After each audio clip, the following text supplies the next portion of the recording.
Assalamualaikum warahmatullahi wabarakatuh. Perkenalkan, nama saya Makfiroh. NIM saya S1E021251 kelas 2H. Judul dongeng yang akan saya bawakan yaitu berjudul Pinocchio. Pada zaman dahulu kala hiduplah seorang kakek tua tukang kayu yang bernama Geppetto. Ia tinggal di rumah sederhana dengan barang-barang kayunya. Geppetto pernah bermimpi memiliki seorang anak laki-laki yang akan menemaninya nanti. Pada saat malam hari, Geppetto merasa kesepian dan ia membuat sebuah boneka.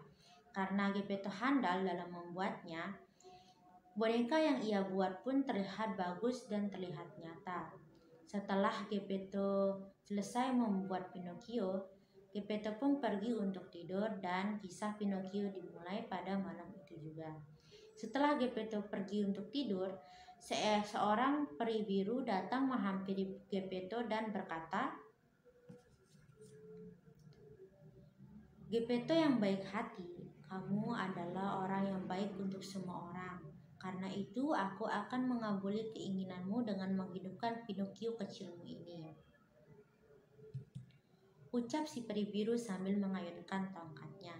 Pinocchio pun hidup. "Lihat aku bisa bicara, aku bisa menari dan bisa berjalan," ucap si Pinocchio sambil bersemangat. Mendengar suara berisik di rumahnya, Geppetto pun terbangun dan ia sangat terkejut dengan apa yang ia lihat. Ia tidak menyangka bahwa impiannya akan menjadi kenyataan. "Bonekaku, anakku, kamu hidup," ucap Geppetto yang bersemangat sambil memeluk Pinocchio.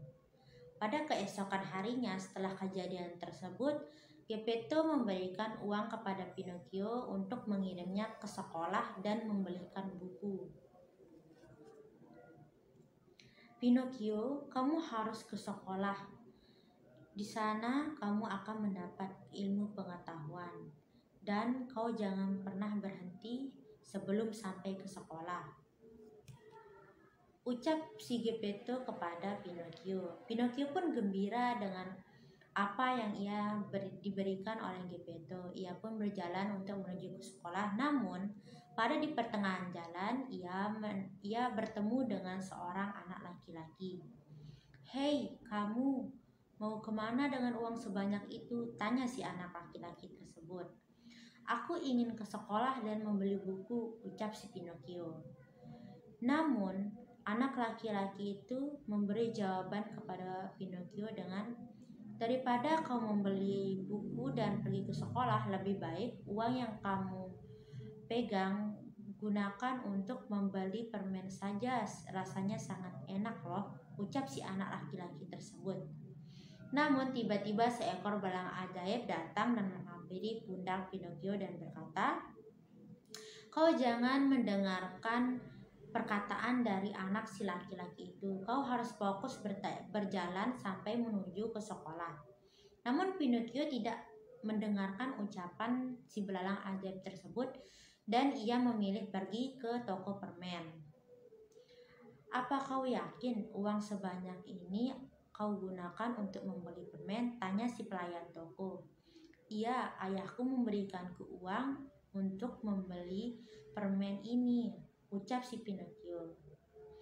Namun tiba-tiba hidung Pinocchio bertambah panjang.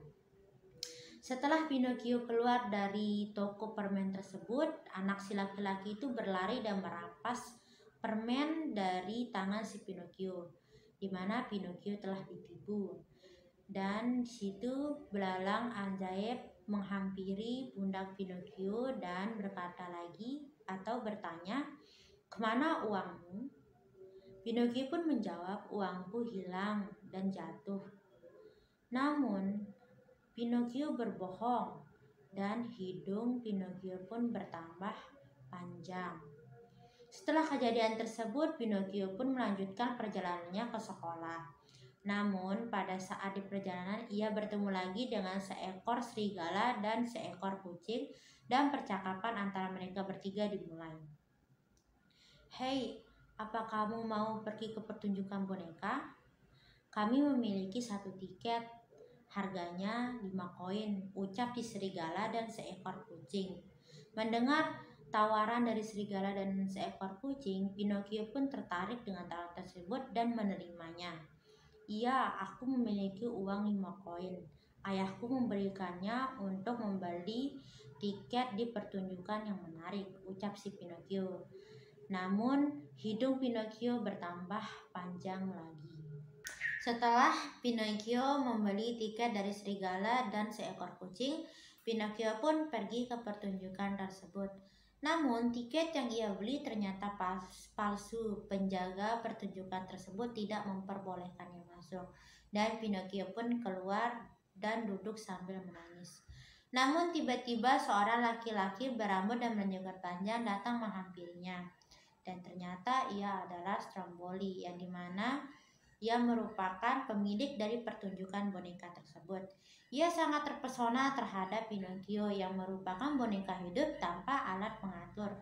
Stromboli pun mengajak Pinocchio untuk bergabung ke pertunjukan yang ia adakan. Pinocchio pun mengiyakannya. Di sana dia menari dan bermain. Para penonton pun sangat terhibur dan memberikan tepuk tangan terhadap Pinocchio. Pinocchio pun semakin bersemangat. Ia tidak melihat dalam bergerak dan akhirnya hidung panjang Pinocchio terlilit di tali boneka lain. Dan akhirnya pertunjukan menjadi kacau dan ditutup. Seluruh penonton tertawa terhadap pertunjukan itu.